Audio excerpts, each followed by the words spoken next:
Cafe Imran 2001 में हमने start किया। हमने पार्टनरशिप पे काम स्टार्ट किया था, उसमें खैर नुकसान हो गया। कोई 10 महीने या 11 महीने हमने वो रेस्टोरेंट चलाया, तो वो फिर उन्होंने हमारे से खाली करवाया। घर से जो इन्वेस्टमेंट लाई थी वो भी डूब गई और वापस जा भी नहीं सकते थे घर के, भाई वो तो पैसे लेके गए थे, जो वहाँ पे कुछ था वो बेच बाच के हम यहाँ पे आ गए थे। घर वाले रिश्तेदार ये सब, फिर आपको पता है हमारी सोसाइटी में जो नया सेटअप बना वो भी लोन पे बना, उधार पे बना। मेरा एक दोस्त था, उसने मुझे बोला कि मैं आपके साथ हूँ बगैर किसी लालच के। तो 3 दिन के टाइम में उसने मेरे को पैसे अरेंज करके दिए। मैंने और मेरे भाइयों ने फिर असरा नाट वाला मेहनत स्टार्ट किया। फिर हमारी कोई छुट्टी नहीं होती थी, फिर हमने गाँव जाना छोड़ दिया, कोयटा जाना छोड़ दिया। मैं हूं शिराज अहमद और स्केल के इस एपिसोड में हम आपको बताएंगे कि कैसे एक छोटा सा ढाबा घारों में मशहूर तरीन रेस्टोरेंट बन चुका है। हम मौजूद हैं कैफ़े इमरान पर और आइए इस एपिसोड में कैफ़े इमरान की सक्सेस जर्नी जानते हैं।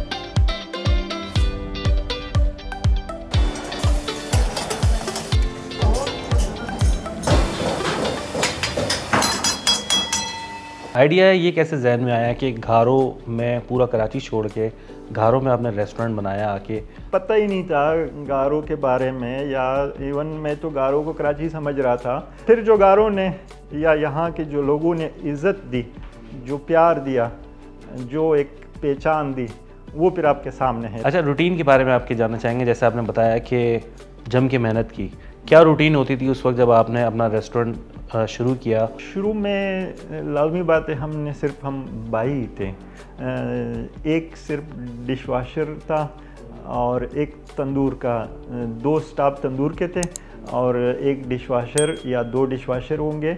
बिल्कुल तकरीबन लिमिटेड स्टाफ के साथ हम थे, क्योंकि मैं कॉस्ट सेविंग पे बहुत ज़्यादा मेरे फोकस थी। डबल काम करके मैं और मेरे भाई जो है ना, उनमें मैं काम डिस्ट्रीब्यूट करता था। उनसे भी 18 घंटे काम वो लोग करते थे। मेन्यू जो है ना, वो शुरू में तो वो बिल्कुल सिंपल मेन्यू था। ज़ीरो में जब हमने स्टार्ट किया, ये दाल, छोला, सब्ज़ी वगैरह और मटन बिल्कुल रेयर था मकसद, और बड़े का गोश्त होता था। इस तरीके का ये वाला मेन्यू था जो एक टिपिकल ढाबे में मेन्यू होता है। ब्रेकफास्ट मैं ख़ुद बनाता था, माना उसमें पराठे, छोले।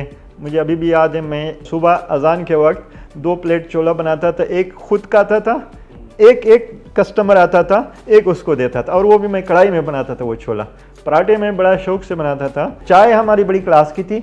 चाय में हम मिसाल के तौर पे, हमारे पास डेज़र्ट नहीं था, कॉन्सेप्ट ही नहीं था डेज़र्ट का, जो उस तरह का कस्टमर ही नहीं था। डेज़र्ट तो एक लेविश आइटम है। हमारा जो कस्टमर था उस वक्त, सारा जैसे ड्राइवर हजरात थे, वो बेचारे डेज़र्ट को, वो तो अपना पेट भरने के लिए, तो चाय को मैं डेज़र्ट के तौर पे लेता था। मेरा जो कॉन्सेप्ट था वो ये था कि जब खाने के ऊपर बेहतरीन चाय आपको मिल जाती है, तो फिर आपको वो जो खाने में अगर कोई कमी बेशी भी होगी ना, वो कस्टमर भूल जाता है। मैं अपने आप को टारगेट देता था कि इमरान, वहाँ से लेकर वहाँ तक सुबह 6 बजे 7 बजे अगर ये आप गाड़ियों से नहीं भरोगे तो फिर आप रेस्टोरेंट चलाने के जो है ना काबिल नहीं हो। तो ये मैं अपने आप को चैलेंज देता था। तो वो फिर एक वक्त तक वो गाड़ियाँ वहाँ से वहाँ तक अल्हम्दुलिल्लाह वो जगह भर जाता था सुबह ब्रेकफास्ट का। तो सुबह ब्रेकफास्ट हमारा बड़ा बेहतरीन था, और ये 3-4 की बात है मकसद। फिर उसके बाद जो है ना, हमारा लंच बड़ा बेहतरीन हो गया। रात का डिनर जो था वो, चूँकि कढ़ाई रात की पहचान होती है डिनर की कस्टमर के लिए, तो वो कढ़ाई जो है ना हमारी कमज़ोर थी। फिर वो दोस्त मेरे साथ गया, हम लोग जो है ना, वो बस थी, एक ही बस चलती थी साकरों की। फिर हम लोग लटक के वहाँ पे पहुँच गए। फिर यहाँ पे एक कसाई था, कसाई ने मुझे जो है ना वो सही ट्रैक नहीं दिया। उसने 5-6 बकरियाँ जो है ना वो ख़रीद करके दे दी, वो बिल्कुल वो एजिड बकरियाँ। तो चूँकि वो सस्ते को देखता था, मैं भी सस्ते को देखता था। उसने बोला ये सस्ती है, मैंने बोला ठीक है सस्ते।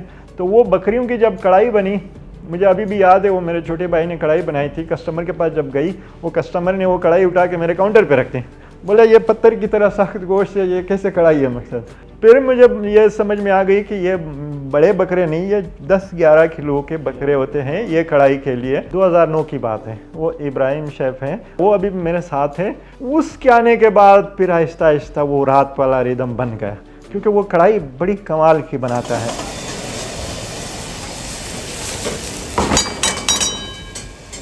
फिर मैं आहिस्ता आहिस्ता इसमें मेन्यू पे आ गया। फास्ट फूड भी चलना चाहिए, मकसद ये भी। और बड़ा ट्रेंड एकदम से आया था फास्ट फूड का, हर जगह फास्ट फूड खुलना शुरू हो गया। जी हाँ, तो वो एक ट्रेंड भी आ गया था, तो मैंने भी उसमें छलांग लगाई कि नहीं फास्ट फूड भी होना चाहिए। उसके लिए वहाँ से कुक बुलाया, और मुझे अभी भी याद है मैंने वो कुक के कहने के पर गाड़ी भेजी कराची, और वहाँ से उन्होंने कोई, उस वक्त की बात है 50-60 हज़ार रुपये के मायनीज़, ये वो सारी चीज़ें, ये सारे मेरे लिए नहीं थी मकसद। वो परचेजिंग करके आए, तो रात को मेरा एक दोस्त आया कराची से, उसके साथ एक बड़ी ब्रांड का एक GM लेवल का दोस्त था।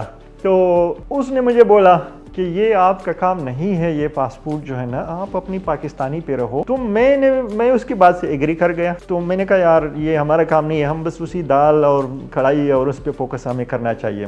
लेकिन फिर मैंने कहा ये इतना सारा सामान आया हुआ है, ये जो रॉ मटेरियल है, मैंने कहा कि हम ऐसा करते हैं, इसको ख़त्म करते हैं फिर डिसकंटिन्यू कर लेंगे।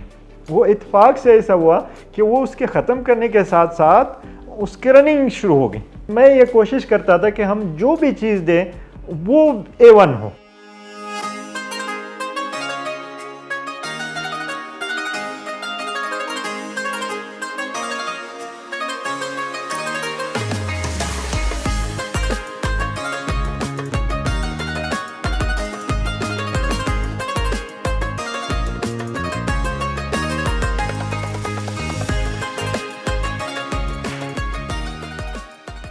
रेस्टोरेंट का जॉब ऐसा है कि आप मेन्यू के साथ साथ टेस्ट को आपने हर वक्त एनहेंस करना है। ये अगर आपने नहीं किया, आपका लॉयल गेस्ट आपसे जो है ना, वो खाने से बोर हो जाएगा। हमें किसी भी सूरत में अपने जो लॉयल गेस्ट है उसको बोरिंग की तरफ नहीं ले जाना है। 2009 के बाद फिर जब ये फास्ट फूड आ गया, फिर मैंने ये समझा हमारे पास जो है ना बारबेक्यू भी होना चाहिए। तो बारबेक्यू, अभी जो मेरे पास टीम थी, जो मेरा स्टाफ था, उसमें से बहुत सारे लोग बारबेक्यू को जानते ही नहीं थे। वो बारबेक्यू कटिया मुझे फ्रंट पे लगाना था ताकि उसकी सेल हो, वो नज़र भी आए। तो फिर मैंने सोचा कि यार ये वो मुझ समेत, मेरी टीम समेत बहुत सारे लोग बारबेक्यू को जानते भी नहीं हैं, अफोर्ड भी नहीं कर सकते हैं। तो हमारे पास जितने भी सराउंडिंग में आबादी है, वो अगर वो तिक्का बोटिया अगर देखते तो उनका दिल करता। तो मैंने उस बात से बचाने के लिए उस बारबेक्यू को छुपा के रखा। जी होटल के अंदर सेटअप कर दिया, वो फ्रंट पे रखा ही नहीं। तो वो जो कुक था वो मेरे पास एक हफ्ते के बाद आया, बोलता सर ये तो हमारा काम तो चलता नहीं है। तो मैंने कहा आपको सैलरी तो मिल रही है? बोलता है हाँ। तो मैंने कहा जब आपको सैलरी मिल रही है तो फिर आपको क्या? बोलता सर आपका नुकसान है। मैंने कहा कोई मसला नहीं है, मेरे मेहमान आएंगे, हम उनको पका कर देंगे तो भी ठीक है। बारबेक्यू की फिर अच्छी पिक्चर लेके फिर जो है ना हमने दीवारों पे लगाई कि भाई ये अफगानी बोटी, ये मलाई बोटी, ये अब वो जो अट्रैक्टिव पिक्चर्स थी, फिर वो कस्टमर को थोड़ा सा अपनी तरफ अट्रैक्ट कर, क्योंकि जो मेरे स्टाफ था उनको आता भी नहीं था, बारबेक्यू के नाम नहीं आते थे, तो उनको मुश्किलात थी और हर आदमी मंगाता भी नहीं था। तो वो जो सेल्समैन का किरदार है उसमें नो का लफ्ज़ बहुत ज़्यादा है, हर आदमी आपको नो करता है, तो वो 10 नो कर देंगे, वो फिर किसी को बताते भी नहीं थे कि यार कोई आता ही नहीं। आपके यहाँ जो रोश मिलता है, ये मेरे ख्याल में कराची वालों को तो शायद पहले पता भी नहीं था। कैफ़े इमरान की बदौलत सबको पता लगा कि ये रोश यहाँ मिलता है, बड़ा मशहूर डिश है और बड़ी मज़ेदार चीज़ है। ये कैसे आपने मुतारिफ किया? हर एरिया का अपना एक डिश कोई ना कोई फेमस होता है। क्या ये वीडियो आपको अच्छी लग रही है? ऐसी मजीद वीडियोस के लिए अभी नुक्ता ऐप डाउनलोड करें। तो रोश जो है ना, वो चूँकि कोयटा का डिश है, तो हमारा चूँकि उसमें शामिल था, तो वो फिर मैंने यहाँ पे मुतारिफ करवाया। और रोश बड़ा सेंसिटिव है। सेंसिटिव इसलिए है कि जैसे आपने बोला कराची के, जो हमारे कराची के गेस्ट थे या इवन यहाँ के थे, वो रोश को पहले बहुत नहीं चलता था रोश, और उसमें चूँकि वो चर्बी की हीक आती है, जो इसकी एक्चुअल चर्बी है उसकी अपनी एक हीक, एक स्मेल है, उसी में पकता है मेरे ख्याल में, चर्बी में वो उसी में पकता है। तो गेस्ट जो हमारे कराची के जो गेस्ट है वो उसको हीक को गलत समझते हैं। तो मुझे याद है ये रोश जब कस्टमर के आगे जागता था, वो उसमें बड़ा एतराज़ करता था, ये क्या है, सही खा रहे, वापस करो, ये हम नहीं खा रहे, ये वो। लेकिन आज कैफ़े इमरान में रोश इतना ज़रूरी है कि अगर रोश नहीं हो तो उनका पूरा खाना फीका हो जाता है। दुम्बे कोयटा से अभी आते हैं रोश के, अच्छा, ख़ास तौर पे वहीं से वो आता है। ख़ास तौर पे वहीं से आते हैं। वो मज़दा भर के वो बेचता है। वो प्रॉपर एक अभी चेन बन गया है, सप्लाई चेन। तो वहाँ पे भी हमारे 60-70-100 के करीब वहाँ पे उनके पास खड़े रहते हैं। 60-70-100 यहाँ पे हमारे पास खड़े रहते हैं। तो वो रोश का कमाल ये है कि इसमें मैं जो अंडर एज जो दुम्बा है वो मैं ज़बह करता हूँ, यूज़ करता हूँ। इसमें साइंस ये है, वो चूँकि रेट वाइज हमें महंगा पड़ता है, काफ़ी महंगा पड़ता है, लेकिन उसकी क्वालिटी, उसका टेस्ट जो बनता है वो नेक्स्ट लेवल पे होता है। तो इसमें ज़्यादा से ज़्यादा मेरी कोशिश होती है 18 केजी का जो है ना वो दुम्बा हो। अच्छा इमरान साहब, ये भी बताइएगा कि जो आप लोग अपने खानों में रेसिपी इस्तेमाल करते हैं, जो मसाला ज़्यादा इस्तेमाल करते हैं, वो कोई स्पेशल होते हैं या ये वही होते हैं जो नॉर्मल मार्केट्स में मिल रहे होते हैं? अगर आप नॉर्मल मसाला लोगे उससे क्वालिटी नहीं बनेगी। तो मसाले मयार वाइज वो स्पेशल होते हैं। जैसे कढ़ाई है उसमें हमारा अपना रेसिपी है, अपनी रेसिपी का मसाला बना हुआ है। जितना भी अज्जा है वो वहाँ से रा उसमें लेते हैं। पाउडर या क्रश करना वो हम खुद यहाँ पे करते हैं। ग्राइंडिंग हम खुद करते हैं, हमारे पास अपनी मशीनें हैं।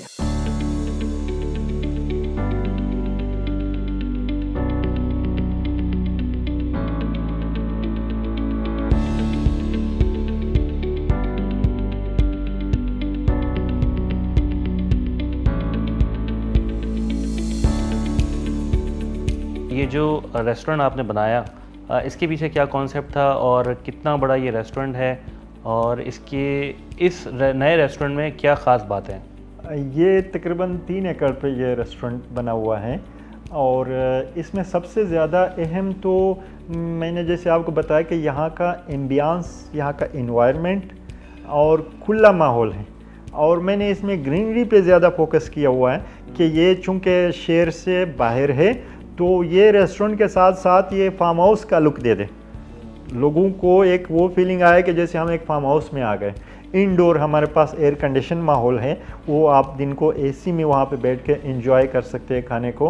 रात को चूँकि हमारा एक ट्रेडिशनल वो है कि बाहर तख्त पे गाँव तकिए के साथ बैठ के वहाँ पे आप एंजॉय कर सकते हैं। तो यहाँ पे ओवरऑल लोगों का जैसे लोग फैमिलीज़ के साथ आके बड़ी एंजॉय करते हैं, सुकून से खाना खाते हैं, पूरे रेस्टोरेंट में विज़िट करते हैं और दोस्तों के साथ बड़े एंजॉय करते हैं।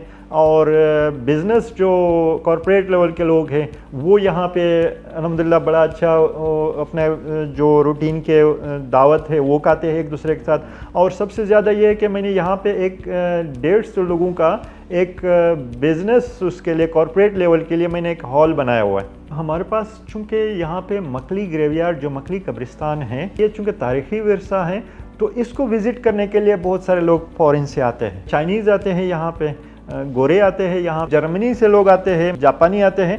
तो वो एक अपॉर्चुनिटी है हमारे लिए भी कि वो फॉरेनर आते हैं, और फॉरेनर के लिए अपॉर्चुनिटी है कि वो कैफ़े इमरान में उनको वॉशरूम की बहुत अच्छी सहूलत मौजूद है, उनको एक अच्छा एम्बियंस मिलता है। फूड में हमारे पास देसी और अंग्रेज़ी दोनों खाने मौजूद हैं। तो वो उनको वो देसी खानों में ज़्यादा इंटरेस्ट है, वो रोश और कढ़ाई में वो ज़्यादा। हालांकि मुझे ये फ़िक्र होती है कि वो चूँकि हसास है, हम चूँकि मसाले वाले खाने खाते हैं तो कहीं उनका कोई वो नहीं हो जाए, मसला नहीं हो जाए। तो वो भी एक चैलेंज होता है। दुबई में लॉ है कि गेस्ट, आपका गेस्ट अपना खाना आप वो अपने सामने पकते हुए देखेगा, ये उसका राइट है कस्टमर का। तो वो उन्होंने तो कानून पास कर दिया, मैंने अल्हम्दुलिल्लाह उनसे पहले ही सीख के, यहाँ कानून नहीं है फिर भी आपने वो इम्प्लीमेंट कर उसका इम्प्लीमेंट किया, क्योंकि गेस्ट का हक है कि वो अपना खाना अपने सामने बनते हुए देखे। तो उसमें क्या है, जो टीम है, जो कुक है, वो हर आदमी अलर्ट है, क्योंकि वो बोल रहा है मुझे देख रहा है वो। तो वो पॉजिटिविटी भी है और एनर्जी भी है। फाइन डाइन रेस्टोरेंट का चलाना या फाइन डाइन रेस्टोरेंट का चलना बहुत बड़ा चैलेंज है, लेकिन अल्हम्दुलिल्लाह मैं और मेरी टीम उसको बड़े अच्छे तरीके से, तो 10 महीने हो गए अल्हम्दुलिल्लाह। कस्टमर का हमारे साथ बहुत अच्छा जो है ना फीडबैक और उसका साथ रहना, ये अल्लाह का बहुत करम है। हमारी प्लानिंग में ये चीज़ है कि 2030 का जो हमारा विज़न है उसमें हम ब्रांचेस पे जा सकते हैं। अच्छा, ये भी जानना चाहेंगे कि कैफ़े इमरान के पास अभी कितनी बड़ी कैपेसिटी है, कितने गेस्ट को हैंडल कर सकता है? वहाँ पे हमारे पास मुकम्मल कैपेसिटी 250 लोगों की थी। यहाँ पे अल्हम्दुलिल्लाह हमारे पास 250 की सीटिंग सिर्फ इंडोर एयर कंडीशन हॉल की है। उसके बाद अगर हम लोग कॉन्फ्रेंस हॉल को मिला लेते हैं, जो इवेंट्स के लिए मैंने रखा हुआ है, सैटरडे संडे उसको हम अपने काम में लेते हैं, तो 150 लोगों का वो है। ये हो गए 400 की इंडोर हमारी सीटिंग है, अल्हम्दुलिल्लाह बहुत अच्छा है। बाकी जो आउटडोर की सीटिंग है वो हमारे पास तकरीबन 700 की सीटिंग आउटडोर है। तो 700 और 400 1100 और एक थोड़ी सी एरिया हमारे पास और है जो रश में, उसको हम लोग ले लेते हैं। मतलब 1200 साढ़े 1200 की सीटिंग हमारे पास अल्हम्दुलिल्लाह यहाँ पे बेहतरीन है। तो मैं ये समझ रहा था कि हम 4-5 साल बाद जो है ना शायद सीटिंग की बढ़ाने पे जो है ना हम जाएंगे, लेकिन अभी जो है ना इन 10 महीनों में कई बार टीम ने और मैंने ये महसूस किया कि हमारी सीटिंग बहुत कम है, हमें सीटिंग बढ़ानी चाहिए। तो उस पे भी हम सोच रहे हैं कि हम सीटिंग को एक्सटेंड कैसे करें ताकि कस्टमर जो गेस्ट इतनी दूर से आए वो वेटिंग पे नहीं रहे। किसी से भी सुने वो सफाई की बात बड़ी करता है कि यार बहुत साफ़ सुथरा है, हाइजीन 100% होती है, बहुत ख्याल रखा जाता है। इस चीज़ को कैसे मेंटेन किया? मेरा ये मानना है कि आधा ईमान अगर सफाई से मिल रहा है, फ्री ऑफ कॉस्ट मिल रहा है, तो आधा ईमान कहीं ना कहीं से मैनेज हो जाएगा। कैफ़े इमरान ये हर वक्त कोशिश करता है कि वो सिंध फूड अथॉरिटी को भी फॉलो करे और इंटरनेशनल SOPs जो है हाइजीन के बारे में वो उसको भी फॉलो करें। और इस्लाम तो वैसे ही हमें बता रहा है कि रोज़ी में बरकत आती है, तो उधर मेहनत करने से बेहतर है जो बेस पे है वो मेहनत करो तो बरकत खुद ब खुद आ जाएगी। हमारे यहाँ बहुत से यंगस्टर्स जो हैं वो भी चाहते हैं रेस्टोरेंट का काम करना, बिज़नेस करना, और बहुत से लोग करना भी कोशिश भी करते हैं लेकिन नाकाम रहते हैं।